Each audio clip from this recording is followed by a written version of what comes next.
Poucos sabem, mas existe um arquivo secreto guardado nos porões mais sombrios dos tribunais internacionais que cataloga as mortes por vingança mais perturbadoras da história humana. São casos que os próprios investigadores se recusam a discutir em público. Registros que fazem veteranos de guerra perderem o sono e que transformaram psicólogos forenses em pacientes de seus próprios colegas.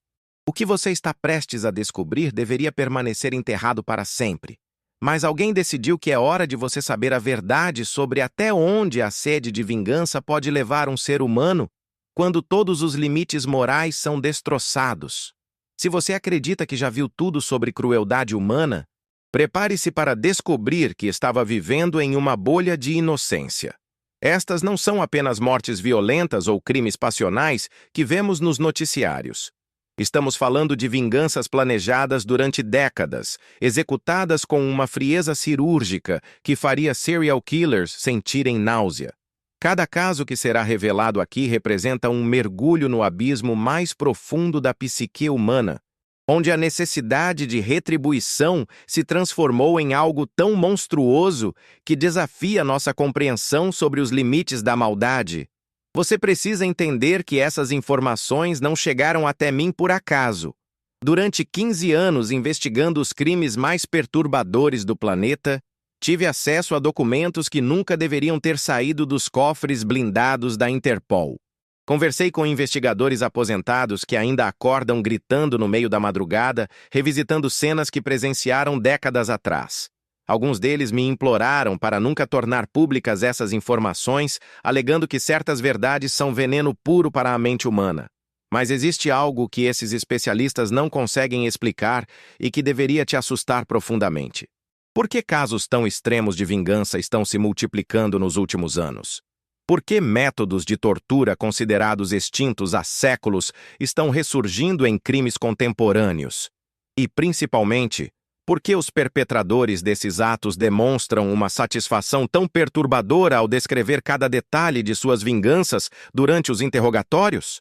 Talvez você esteja pensando que nunca poderia chegar a esse nível de ódio, que sua vida é normal demais para gerar esse tipo de inimizade mortal. Mas a realidade é que cada um dos casos que você conhecerá começou com situações aparentemente banais. Uma traição conjugal, uma demissão injusta, uma humilhação pública, um acidente de trânsito. Pessoas comuns que um dia acordaram e decidiram que a única forma de encontrar paz seria através de uma vingança tão elaborada e brutal que marcaria para sempre a história criminal. O primeiro caso que preciso te contar aconteceu em uma cidade que você provavelmente já visitou, com pessoas que poderiam ser seus vizinhos. Marina descobriu que seu marido de 20 anos não apenas a traía, mas havia roubado toda sua herança familiar para sustentar a amante. A descoberta foi devastadora, mas o que ela fez nos meses seguintes transformou uma mulher respeitada da comunidade na autora de uma das vinganças mais calculadas e aterrorizantes já documentadas. Durante 8 meses, Marina fingiu não saber de nada. Continuou preparando o jantar do marido todas as noites, lavando suas roupas, sorrindo quando ele chegava tarde em casa com desculpas elaboradas. Mas por trás dessa fachada de esposa dedicada, ela estava orquestrando algo que faria os roteiristas de filmes de terror parecerem amadores em comparação. Cada gesto carinhoso escondia uma dose microscópica de uma substância que ela havia conseguido através de contatos que ninguém imaginaria que uma professora aposentada pudesse ter. A genialidade diabólica de Marina não estava na escolha do veneno, mas no tempo. Ela calculou exatamente quanto tempo levaria para os primeiros sintomas aparecerem, para que seu marido começasse a sentir dores inexplicáveis, para que sua visão começasse a falhar, para que ele perdesse gradualmente a coordenação motora. O mais perturbador é que ela documentou tudo em um diário detalhado, descrevendo não apenas o progresso físico da deterioração dele, mas também sua própria satisfação crescente a cada sinal de sofrimento. Mas Marina sabia que simplesmente matar o marido não seria suficiente. Ela queria que ele soubesse exatamente o que estava acontecendo e por quê. Na noite em que ele finalmente ficou paralisado da cintura para baixo, ela se sentou ao lado da cama e começou a ler em voz alta cada página de seu diário. Descreveu como havia descoberto sobre a traição, como havia planejado cada etapa da vingança, como havia sentido prazer observando ele definhar sem entender o porquê.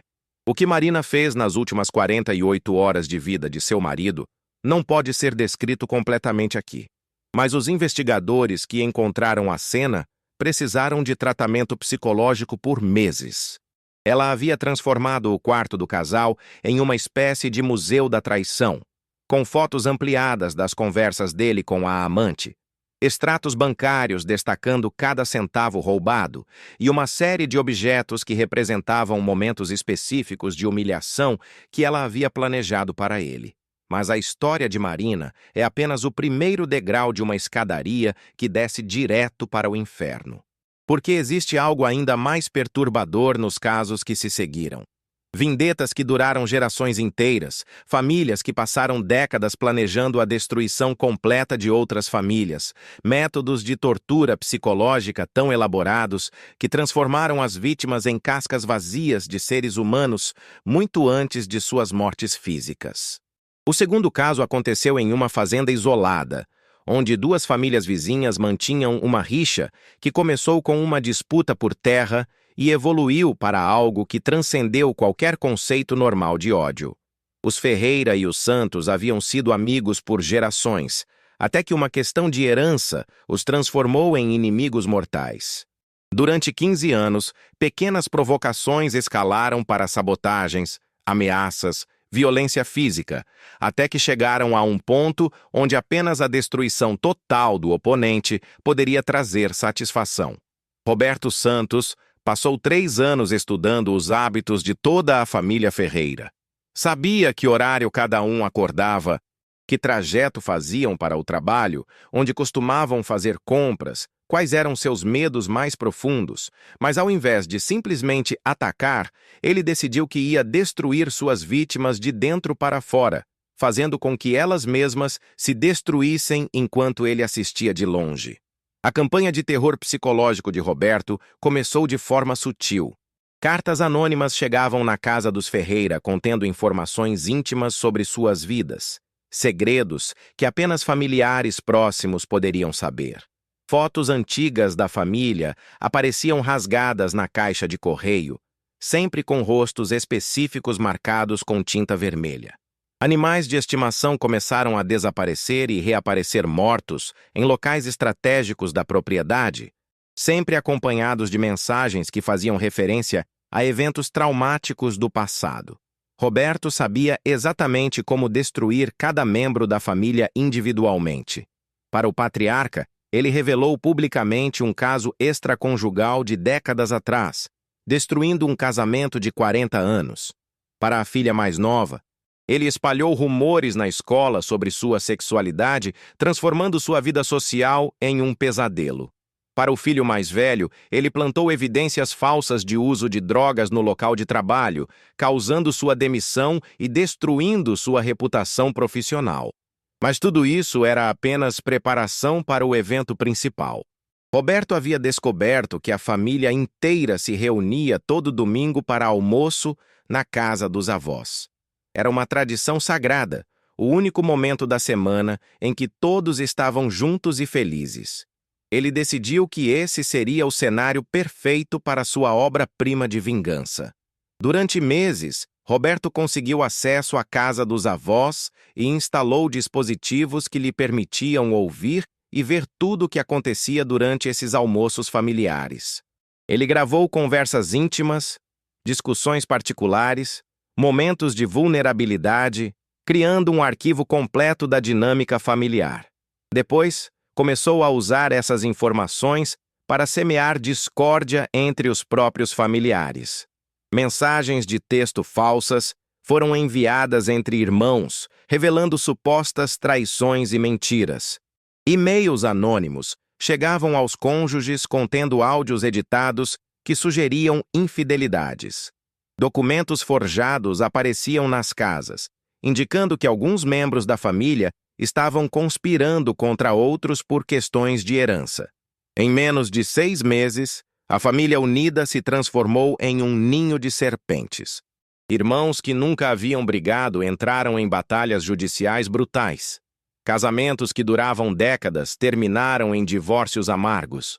Os avós, devastados por ver sua família se despedaçar, começaram a adoecer de tristeza. Mas Roberto ainda não havia terminado. Ele queria que todos soubessem que ele havia orquestrado a destruição deles. Em uma noite de dezembro, durante o que seria o último almoço da família antes do Natal, ele apareceu na porta da casa dos avós carregando uma mala cheia de evidências de sua campanha de vingança. Gravações, documentos forjados, fotos de vigilância, tudo organizadamente catalogado como troféus de sua vitória. O que aconteceu naquela noite transcendeu qualquer conceito normal de violência. Roberto não apenas matou cada membro da família Ferreira, mas fez questão de que cada um soubesse exatamente como havia sido manipulado e destruído antes de morrer. Ele reproduziu as gravações que havia feito, mostrou as fotos de vigilância, explicou detalhadamente como havia plantado cada evidência falsa, como havia destruído cada relacionamento. Os investigadores que chegaram à cena encontraram um cenário que parecia saído de um filme de horror psicológico. Roberto havia deixado cada corpo posicionado de uma forma específica, cercado pelos objetos que representavam como aquela pessoa havia sido manipulada e destruída. Era como se ele tivesse criado uma exposição de arte macabra, onde cada peça contava uma parte da história de sua vingança. Mas talvez o mais perturbador de tudo seja o fato de que Roberto documentou cada etapa de sua vingança em vídeos que ele mesmo gravava. Centenas de horas de material onde ele explicava suas motivações, descrevia seus métodos, analisava as reações de suas vítimas como se fosse um cientista estudando ratos de laboratório. Esses vídeos se tornaram material de estudo obrigatório para profilers criminais, mas a maioria dos que assistiram relataram pesadelos recorrentes por meses. E estes são apenas os 2 primeiros casos de uma lista que parece não ter fim. Cada história é mais perturbadora que a anterior. Cada método de vingança mais elaborado e cruel. Existe um padrão que conecta todos esses crimes, uma escalada na sofisticação e brutalidade que sugere que estamos testemunhando uma evolução na própria natureza da vingança humana. O terceiro caso nos leva para o mundo corporativo, onde uma demissão aparentemente rotineira desencadeou uma campanha de vingança que durou 5 anos e resultou em 17 mortes. Sarah havia dedicado 15 anos de sua vida a uma empresa de tecnologia, trabalhando 12 horas por dia, sacrificando relacionamentos pessoais, vivendo e respirando pelos projetos que desenvolvia. Quando foi demitida por corte de custos, algo se quebrou irreversivelmente em sua mente. A vingança de Sarah não foi movida apenas pela perda do emprego, mas pela forma como foi humilhada publicamente durante o processo. Seu chefe a chamou de incompetente na frente de toda a equipe, questionou sua dedicação, sugeriu que ela havia sido mantida na empresa por pena e não por mérito. Essas palavras se cravaram em sua alma como estilhaços de vidro, e cada dia que passava elas cortavam mais fundo.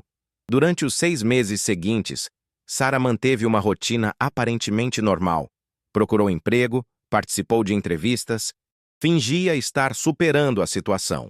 Mas, secretamente, ela estava se preparando para uma vingança que faria seu antigo chefe desejar nunca ter nascido. Ela não queria apenas matá-lo, queria destruir tudo que ele amava, todos os seus sonhos, toda a sua identidade, antes de finalmente tirar sua vida. Sarah descobriu que seu ex-chefe tinha um filho adolescente que sonhava em estudar medicina, uma esposa que dirigia uma pequena galeria de arte e um irmão que acabara de abrir um restaurante.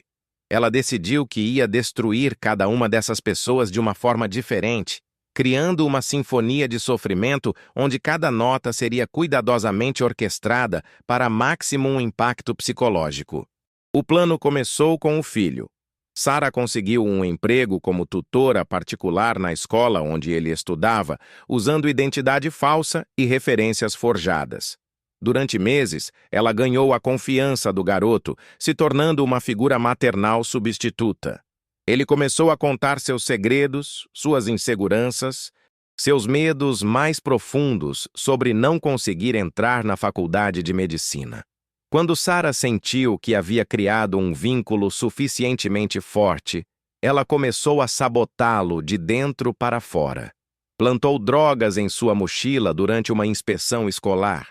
Forjou evidências de cola durante provas importantes. Espalhou rumores sobre seu caráter entre professores e colegas. Em poucos meses, o jovem que havia sido um dos melhores alunos da turma se transformou em um pária social, enfrentando expulsão. Mas Sara não parou por aí. Ela se aproximou da esposa de seu ex-chefe, fingindo ser uma nova cliente interessada em arte. Durante meses, ela comprou peças caras, recomendou a galeria para amigos, se tornou uma das melhores clientes. Quando finalmente ganhou a confiança total da mulher, ela começou a executar a segunda parte de seu plano. Sara havia descoberto que a galeria estava enfrentando dificuldades financeiras e que a esposa de seu ex-chefe havia falsificado alguns documentos para conseguir empréstimos bancários. Ao invés de simplesmente expor essa informação, ela decidiu usar o conhecimento de uma forma muito mais cruel. Ela começou a chantagear a mulher não por dinheiro, mas por humilhação. Cada semana, Sara exigia que a galerista fizesse algo degradante como pagamento pelo silêncio. Pequenas coisas no começo, como usar roupas específicas ou repetir frases humilhantes. Mas, gradualmente, as exigências se tornaram mais extremas, mais psicologicamente destrutivas. Sara estava transformando uma mulher orgulhosa e independente em uma marionete quebrada, e documentava cada etapa do processo em vídeos que pretendia mostrar para o ex-chefe no momento final. O irmão foi o próximo alvo.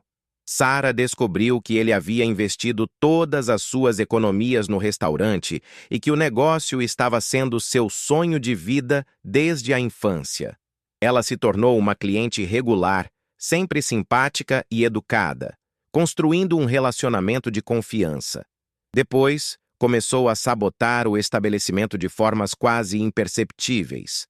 Ingredientes estragados apareciam misteriosamente na geladeira, sempre em quantidades pequenas o suficiente para não serem notados imediatamente. Reservas falsas eram feitas e canceladas no último minuto, causando desperdício de comida e perda de receita. Avaliações negativas fabricadas apareciam em sites de reviews, sempre detalhadas o suficiente para parecerem autênticas. Em poucos meses, o restaurante que havia começado com tanto sucesso estava lutando para sobreviver.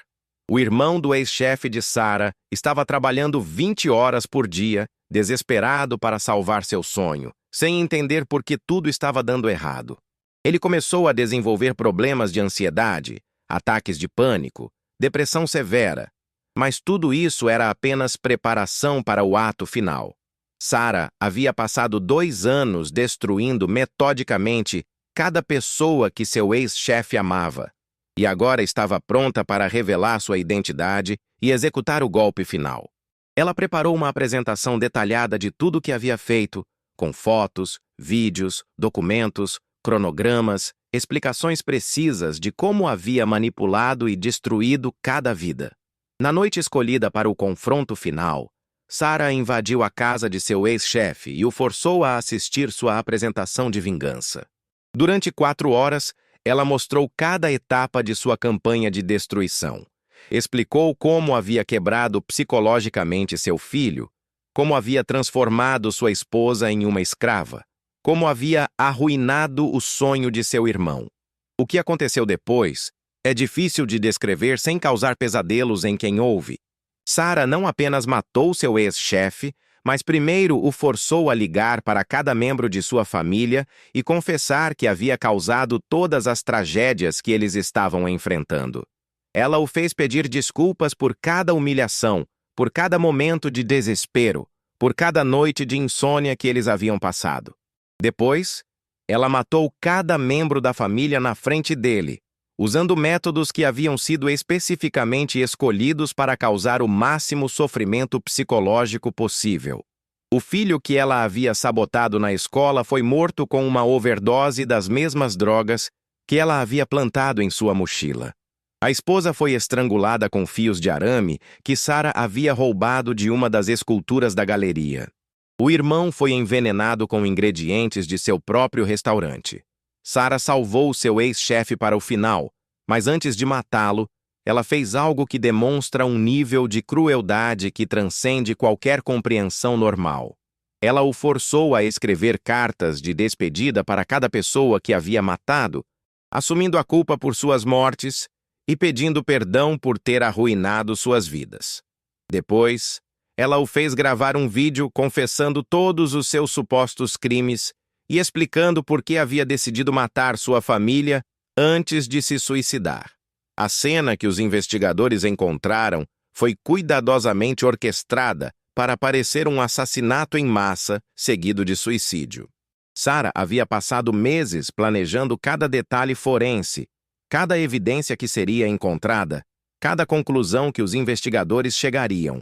Se não fosse por uma câmera de segurança que ela não sabia que existia, seu crime perfeito nunca teria sido descoberto. Estes casos representam apenas uma pequena amostra de um fenômeno que está crescendo de forma alarmante em nossa sociedade. Vinganças que vão muito além de simples crimes passionais, campanhas de destruição tão elaboradas e prolongadas que transformam pessoas aparentemente normais em arquitetos do sofrimento humano mais extremo. Existe uma pergunta que ressoa através de todos esses casos e que deveria te manter acordado esta noite. Se pessoas comuns podem chegar a esses níveis de crueldade quando movidas por sede de vingança, o que isso diz sobre a verdadeira natureza humana que se esconde por trás de nossas fachadas civilizadas? E mais importante ainda, quantas outras vinganças como essas estão sendo planejadas neste exato momento por pessoas que parecem perfeitamente normais em suas vidas cotidianas? A resposta para essa pergunta perturbadora está mais próxima de nós do que gostaríamos de admitir. Estudos psicológicos recentes revelam que a capacidade para a vingança extrema não é um desvio raro da natureza humana, mas sim uma potencialidade latente que existe em praticamente todos nós. A diferença entre uma pessoa que planeja uma vingança horrível e alguém que apenas fantasia sobre ela pode ser surpreendentemente pequena, dependendo apenas das circunstâncias certas se alinharem no momento errado. O caso de Marcus Thompson ilustra perfeitamente essa realidade assombrosamente comum. Marcus era um contador respeitado, pai de 2 filhos, membro ativo da igreja local. Durante 23 anos, ele acreditou que estava vivendo o casamento perfeito com Helena, até descobrir que ela havia mantido um caso com seu melhor amigo durante 16 desses anos. Mas não foi apenas a traição que detonou o que viria depois. Foi a descoberta de que seus próprios filhos sabiam do caso há anos e haviam escolhido proteger a mãe, mentindo deliberadamente para ele durante todo esse tempo. A vingança de Marcus começou de forma aparentemente inofensiva. Ele contratou um investigador particular para documentar cada aspecto da infidelidade de Helena, cada mentira que ela havia contado, cada momento íntimo que havia compartilhado com seu amante. Mas conforme as evidências se acumulavam, algo fundamental mudou dentro dele. As fantasias de confrontação evoluíram para planos de humilhação pública, que depois se transformaram em algo muito mais sombrio. Durante 8 meses, Marcus viveu uma dupla vida. De dia, continuava sendo o marido dedicado, o pai carinhoso, o amigo confiável. À noite, planejava meticulosamente a destruição completa da vida de cada pessoa que havia participado de sua humilhação. Ele descobriu os segredos mais íntimos de Helena através de acesso não autorizado às suas contas pessoais, rastreou os padrões de comportamento de seu ex-melhor amigo e até mesmo investigou a vida amorosa de seus próprios filhos adolescentes. A execução de sua vingança foi uma obra-prima de manipulação psicológica. Marcos começou vazando informações comprometedoras sobre Helena no local de trabalho dela, mas de forma tão sutil que ela nunca conseguiu rastrear a origem. Ele sabotou o relacionamento de seu ex-amigo, plantando evidências falsas de que ele estava tendo outro caso, causando o fim de seu casamento. Para seus filhos, ele orquestrou situações que os colocaram em posições socialmente humilhantes na escola, sempre mantendo sua aparência de pai preocupado e solidário. Mas o aspecto mais perturbador da vingança de Marcos foi como ele usou o conhecimento íntimo que tinha sobre cada vítima para maximizar o sofrimento psicológico. Ele sabia exatamente quais eram os maiores medos e inseguranças de cada pessoa, e projetou seus ataques para atingir precisamente esses pontos vulneráveis. Helena, que tinha fobia social severa, encontrou suas informações mais íntimas espalhadas pelos círculos sociais que ela mais valorizava. Seu ex-amigo, que lutava contra a depressão há anos, foi sistematicamente isolado de sua rede de apoio através de mentiras cuidadosamente plantadas. O que torna o caso de Marcos particularmente assustador é que ele nunca cometeu um único ato que pudesse ser claramente classificado como criminoso. Tudo o que ele fez existia numa zona cinzenta entre manipulação emocional e sabotagem social. Quando a verdade finalmente veio à tona, já era tarde demais para desfazer o dano psicológico que ele havia causado. Helena havia desenvolvido um transtorno de ansiedade severo que a impedia de funcionar normalmente. Seu ex-amigo havia tentado suicídio 2 vezes. Um de seus filhos havia abandonado a escola devido ao bullying que Marcos havia orquestrado indiretamente. A história de Marcos nos força a confrontar uma verdade desconfortável sobre a natureza da vingança moderna. Vivemos numa era onde as ferramentas para destruir a vida de alguém estão literalmente na ponta dos nossos dedos. Redes sociais, acesso digital, informações pessoais disponíveis online, tudo isso criou um arsenal de possibilidades de vingança que gerações anteriores não podiam nem imaginar. Mas existe outro caso que demonstra como a tecnologia moderna está criando formas de vingança ainda mais sofisticadas e aterrorizantes. Liam Chen era um programador de software que descobriu que sua esposa Rachel estava planejando deixá-lo e levar seus filhos para outro estado, onde ela recomeçaria a vida com seu novo parceiro. Rachel havia passado meses planejando essa mudança em segredo, transferindo dinheiro discretamente, procurando emprego em outra cidade, até mesmo consultando advogados sobre como obter custódia total das crianças. A vingança de Liam foi uma demonstração assustadora de como alguém com conhecimento técnico pode transformar a vida moderna numa prisão digital. Ele desenvolveu um malware customizado especificamente para atormentar Rachel, um programa que infectou todos os dispositivos eletrônicos dela e começou a executar uma campanha de terror psicológico 24 horas por dia. O programa de Liam era diabolicamente criativo. Ele alterava mensagens de texto antes que Rachel as enviasse, fazendo com que ela parecesse rude ou incoerente para amigos e colegas. Mudava configurações em seu GPS para fazê-la se perder em trajetos familiares. Ativava randomicamente o microfone e a câmera de seus dispositivos, fazendo Rachel sentir que estava sendo constantemente observada. Mais perturbador ainda, o programa aprendia os padrões de comportamento dela e usava essas informações para criar situações de máximo estresse psicológico. Durante semanas, Rachel viveu um pesadelo digital onde nada funcionava da forma que deveria. Seus dispositivos pareciam ter desenvolvido uma malícia própria, sabotando suas tentativas de comunicação, expondo informações pessoais em momentos inapropriados, fazendo a vida cotidiana se tornar um campo minado de humilhações e frustrações. O aspecto mais cruel da vingança de Liam era que ele havia programado o malware para intensificar seus ataques sempre que Rachel tentava buscar ajuda ou falar sobre o que estava acontecendo.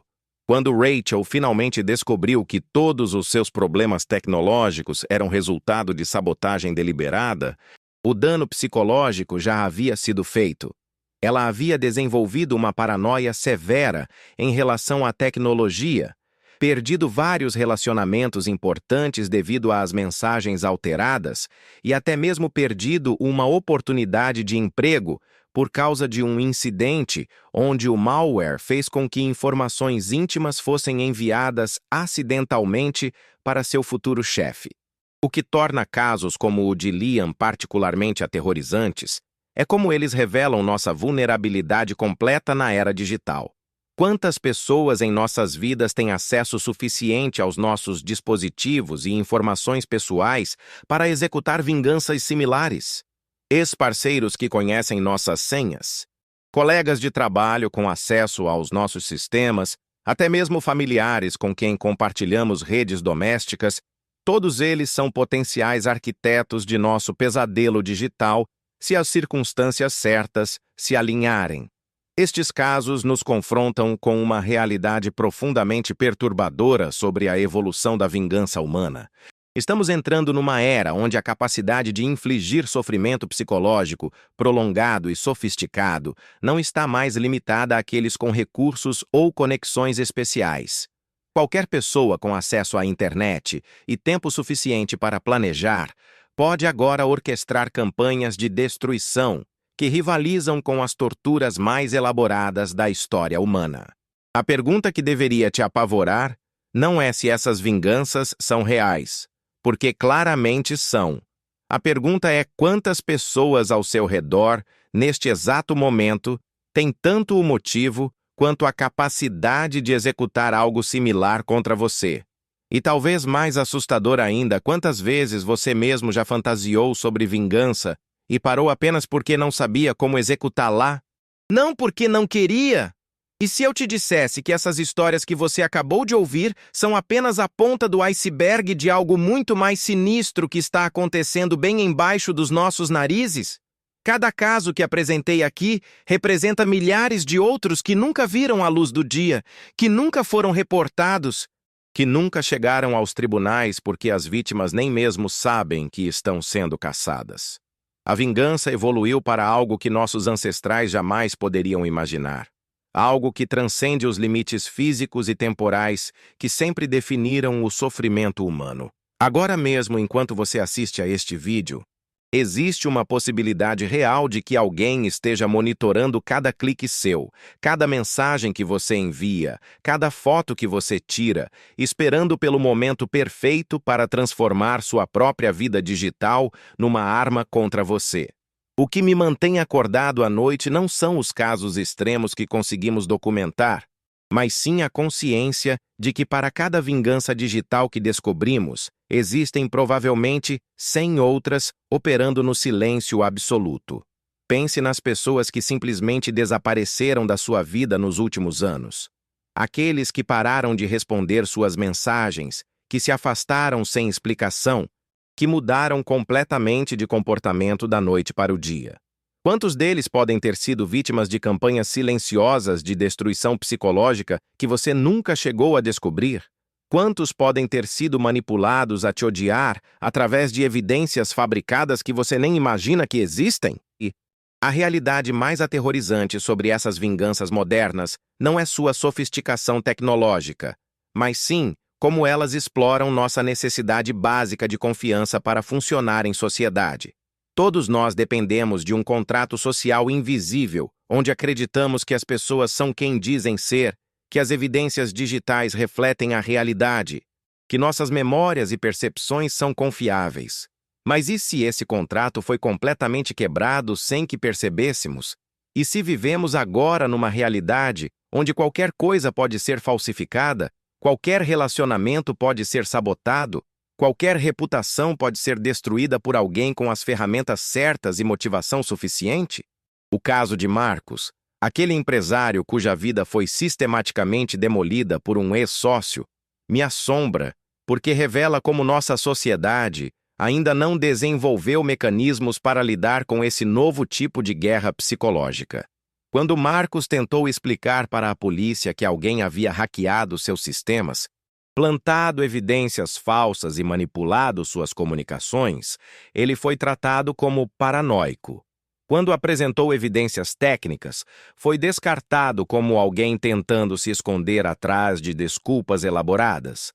O sistema legal, as instituições sociais, até mesmo nossos círculos pessoais, simplesmente não estão equipados para compreender ou combater vinganças que operam através de manipulação digital sofisticada.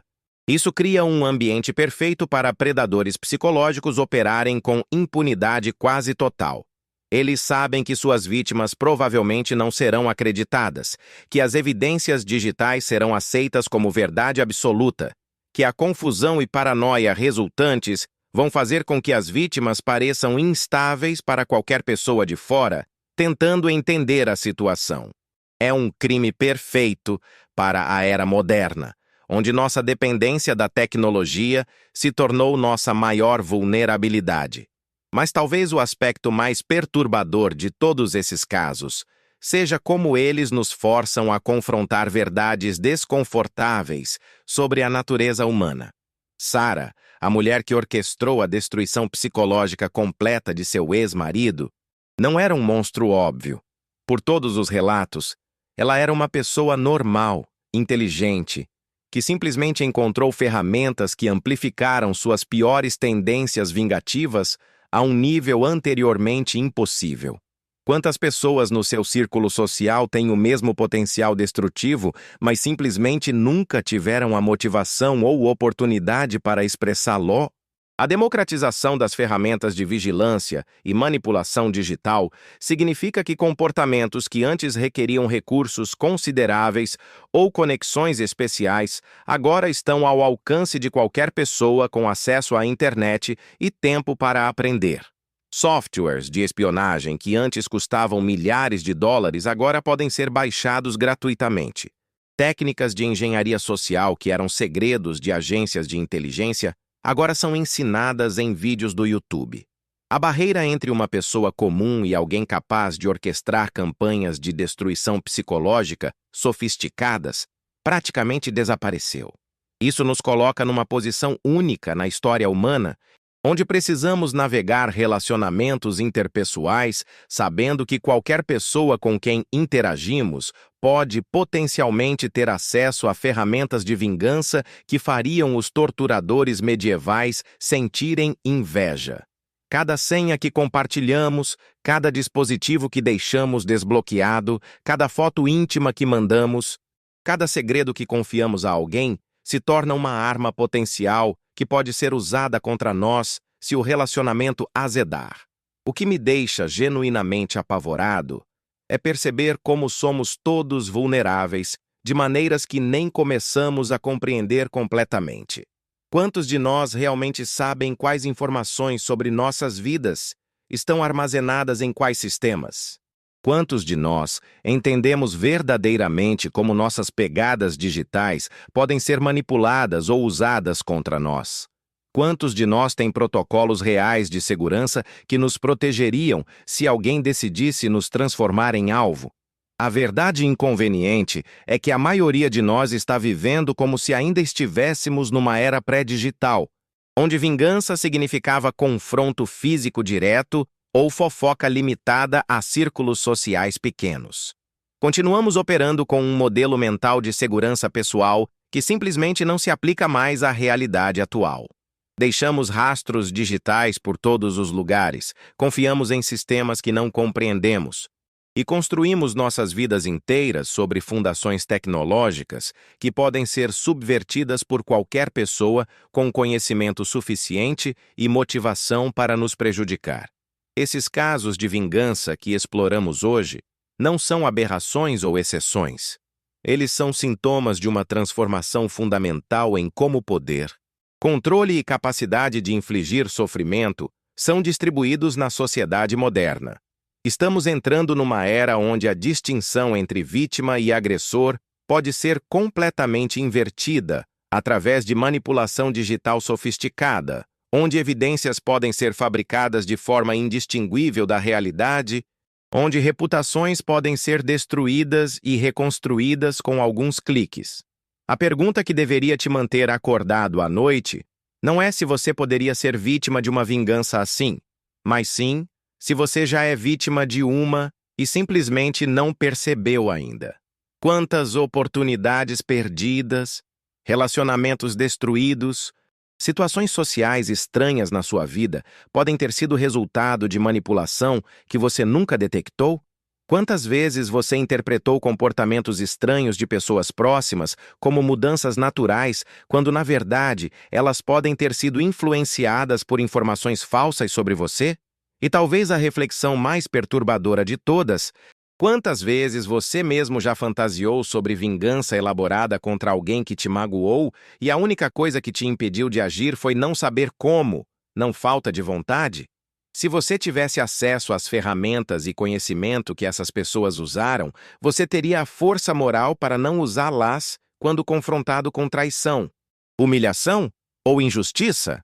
A realidade é que todos nós carregamos dentro de nós o potencial tanto para ser vítima quanto para ser perpetrador desse tipo de vingança. A única diferença entre nós e as pessoas que estudamos hoje pode ser simplesmente circunstância, conhecimento e oportunidade. Isso não deveria te assustar apenas pela possibilidade de ser atacado, mas pela possibilidade de descobrir do que você mesmo seria capaz quando levado ao limite. Vivemos agora numa era onde vingança não é mais limitada por recursos físicos, distância geográfica ou mesmo tempo. Uma pessoa pode decidir destruir sua vida e trabalhar nisso metodicamente por anos, causando danos que se acumulam lentamente até que sua existência se torne um pesadelo constante. E o mais assustador é que você pode nem perceber que está sendo atacado até que seja tarde demais para se defender efetivamente. Se essas histórias te deixaram inquieto, se te fizeram questionar sua própria segurança digital e vulnerabilidades pessoais, então você entendeu exatamente o ponto. Não podemos mais viver na inocência de acreditar que nossa vida privada permanece privada, que nossa reputação está segura, que nossas relações pessoais estão protegidas apenas pela boa-fé. A vingança evoluiu para algo muito mais sofisticado e devastador, e todos nós precisamos evoluir nossa compreensão e proteção para acompanhar essa nova realidade. A pergunta não é se você deveria estar preocupado. A pergunta é: por que você não está absolutamente aterrorizado agora mesmo, sabendo o que sabe? E se você sente essa inquietação crescendo no seu peito, essa sensação de que precisa reavaliar completamente como protege sua vida digital e pessoal, então compartilhe este vídeo com pessoas que se importam. Porque se existe uma coisa pior que ser vítima desse tipo de vingança, é descobrir que pessoas que você ama se tornaram vítimas, e você poderia ter alertado elas, mas não fez.